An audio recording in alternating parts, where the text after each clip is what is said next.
Joe Lyle. I'm from Baton Rouge, Louisiana, and I own a record store and I play drums.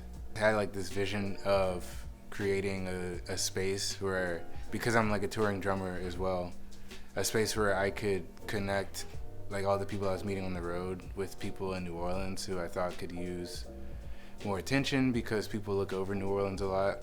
You know, they just see like jazz when they look at it, at the music scene. The store means to me a place for like people to meet, a place for community, a place for people to discover new music. Something that's unique about this store is it's the only black-owned record store in the city.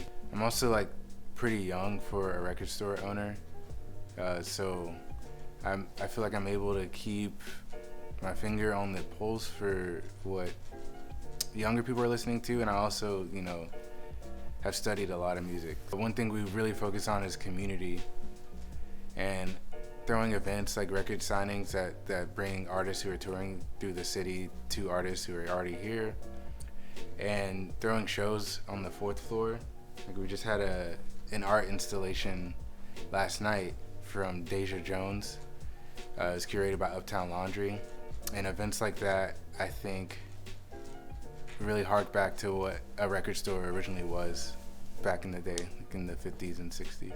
We had a good friend of mine, Xavier Molina, upstairs for the last show last month. And we also had this amazing samba group, Amigos de Samba.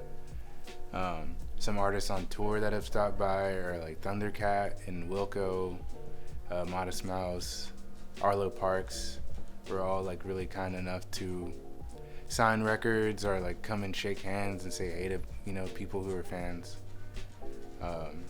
And last night we just had two really awesome artists, Sly Watts, who's an amazing performer and visual artist, and then Nandi, who was gone for a little bit, but now she's back and she sounds better than ever. So I am like lucky to have like a really friendly staff now, and they are really excited about meeting new people, learning about their like music interests, sharing theirs. So I'm trying to create like, you know, old school record store where you come in and the person working there like really puts you onto something and establishes a new core memory like in your mind. Bringing on employees has been like a night and day difference.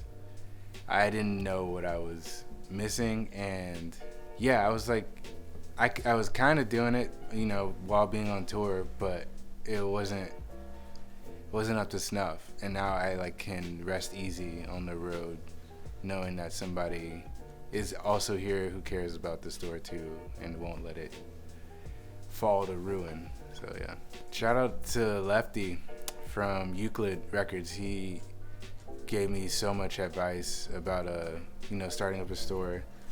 And like I said earlier, there's no competition between record stores, and he like really embodied that and wanted to see me do the best I could with this store, and he is the reason I've been able to go as far as I have. So thanks, Lefty. We are located in the French Quarter. No Pulp Records is located in the French Quarter by the House of Blues, directly across the street. Might be tricky to find. That's because we're on the third floor of Beckham's Bookshop. It's the oldest bookstore in the city. Shout out to them too for letting me be here for the past 5 years. But yeah, just 2 flights of stairs. It's easy.